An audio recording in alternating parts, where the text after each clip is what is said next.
इसमें सबसे उम्दा बात यह है कि जो रवायती मज़हब परस्ती या मज़हब पसंदी है उससे इसका ताल्लुक़ कम ही कम है, और एक नई जिहत ये मज़हब या मज़हबी शख्सियात या मज़हबी तलमीहात या मज़हबी इस्तिआरात की हमारे सामने फ़राहम करती है, एकदम ताज़ा बताज़ा और नौ बनो तरीक़े इजहार में।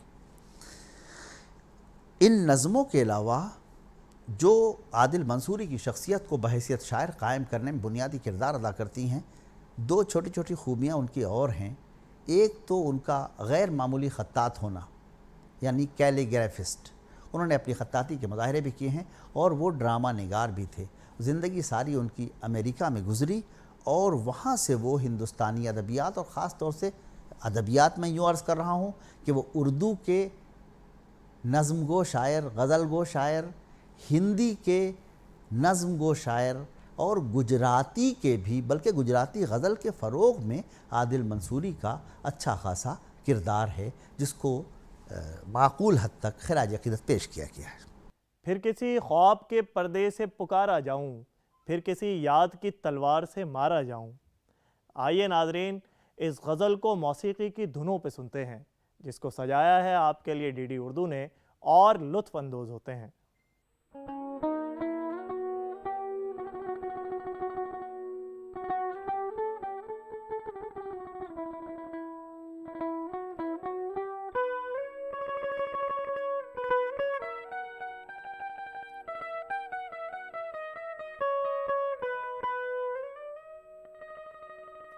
फिर किसी ख्वाब के पर्दे से पुकारा जाऊं, फिर किसी ख्वाब के पर्दे से पुकारा जाऊं, फिर किसी ख्वाब के पर्दे से पुकारा जाऊं, फिर किसी याद की तलवार से मारा जाऊं, फिर किसी याद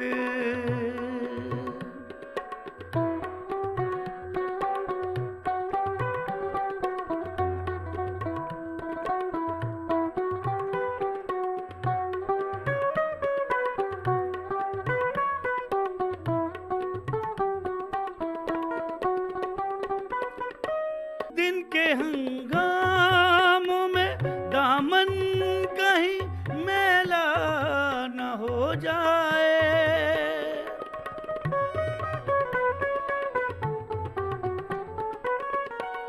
दिन के हंगामों में दामन कहीं मैला न हो जाए,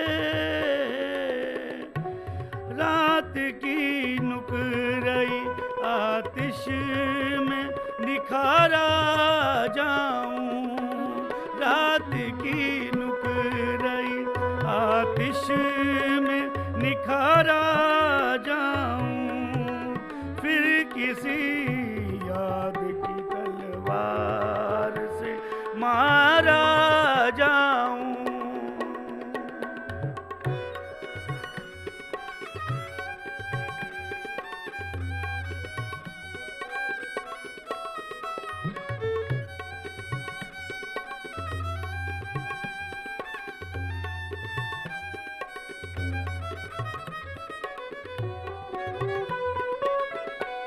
खुश्क खोए हुए गुमनाम जजीरे की तरह, खुश्क खोए हुए गुमनाम जजीरे की तरह, दर्द के काले समंदर से उभारा जाऊं, दर्द के काले समंदर से उभारा जाऊं, फिर किसी याद की तलवार से मारा जाऊं।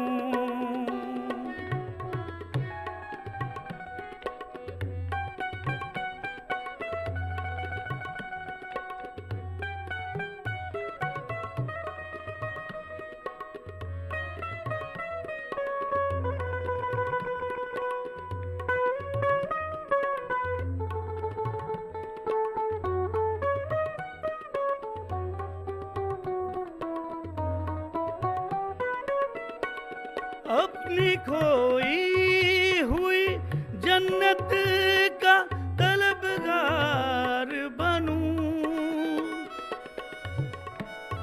अपनी खोई हुई जन्नत का तलबगार बनूं, दस्त की आज़ा से यूं गुनाहगार सवारा जाऊं, दस्ते यज़दां से गुनाहगार सवारा जाऊं, फिर किसी याद की तन्हाई से मारा जाऊं, फिर किसी याद तलवार से मारा जाऊं, फिर किसी ख्वाब के पर्दे से पुकारा जाऊं, फिर किसी ख्वाब के पर्दे से पुकारा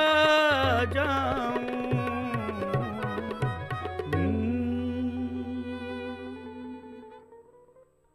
नाजरीन, आज के इस एपिसोड में हमने आदिल मंसूरी की हयात व खिदमात के बारे में बात की, उनकी ज़िंदगी पे बात की और उनकी गज़लों को मौसीकी की धुनों पे सुना। मुझे उम्मीद है आज का ये एपिसोड आपको बेहद पसंद आया होगा। अपनी कीमती राय से नवाजते रहें और अपने मेज़बान सलमान सईद को इजाज़त दें। खुदा हाफिज़।